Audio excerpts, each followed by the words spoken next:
Welcome back to Raven and Baby. If you are new here, welcome. I'm so glad to see you here, and this video is going to be on engorgement. I'm just going to talk a little bit about it and what worked for me. I am not a health professional in any way, shape, or form. I just am another mama who has gone through this, and I am sharing my experience and what might be able to help you if you are going through this or if you are about to go through this.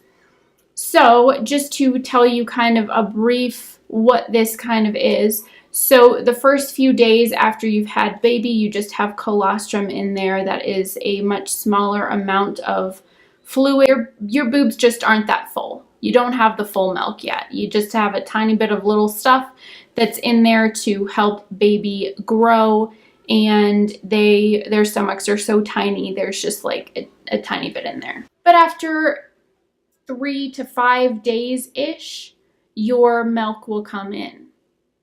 On day 1 of it coming in, you're going to get engorged. Some are going to get engorged more than others, but basically when the milk comes down, you can get like your boobs are adjusting basically. So it can get to be so much that you almost have like cone-shaped boobs, and the areolas and nipples are all coming to a point. They are not looking like they should, and it can cause some problems. So first off, it can be uncomfortable and painful. So expect that.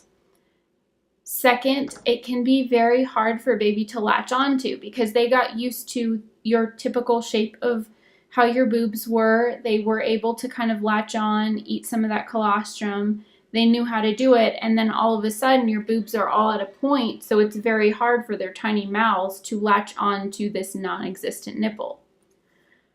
So I will kind of give you a couple of things that you can do, and I'll tell you what worked best for me.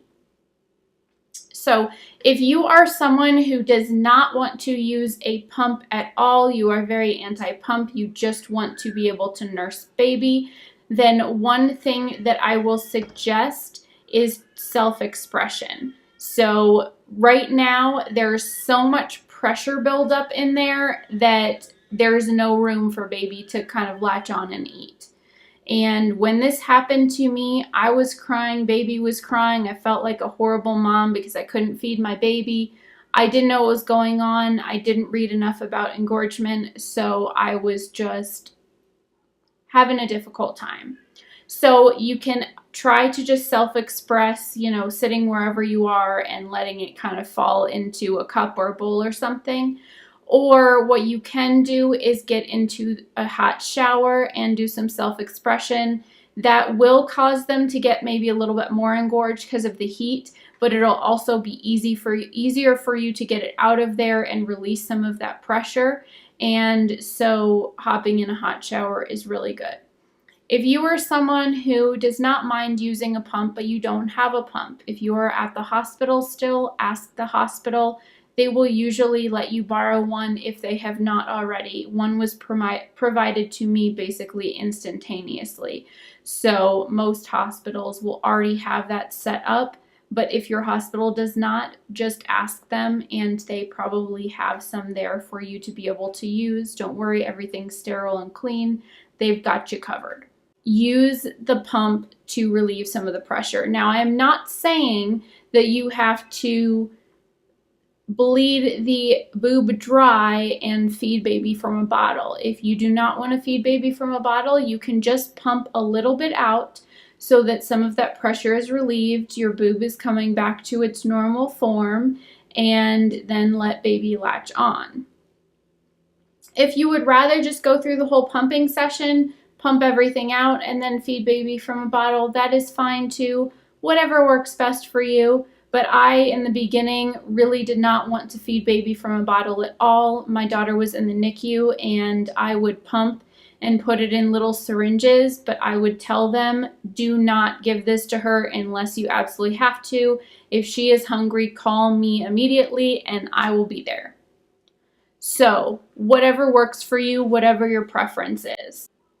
You can also do a breast massage, so kind of moving everything and helping. This could be for self-expression. It could be for kind of helping relieve some of that and helping with the pain a little bit. Of course, do it very gently if you are in a lot of pain and very uncomfortable. And then it can also help when you are pumping to do something of that sort. What worked the best for me is to just go ahead and pop that pump right on there, get some of it out of there, and then be able to let baby latch on. So whatever is going to work for you, get baby fed the quickest, get your discomfort down the quickest, get both of you into a better state is best, because I waited 4 hours. She was screaming her head off because she was starving. I was uncomfortable, didn't know what the hell was going on, didn't understand the concept of engorgement, and so I just thought there was something wrong and I was doing something wrong, and I was a first-time mom. I still am a first-time mom, and so I was just not in the best of shapes. So hopefully this will prevent that from another mom. So I hope this helps you. I hope that you understand engorgement a little bit better. If you have any questions, feel free to leave them down below and I will do my best to answer them.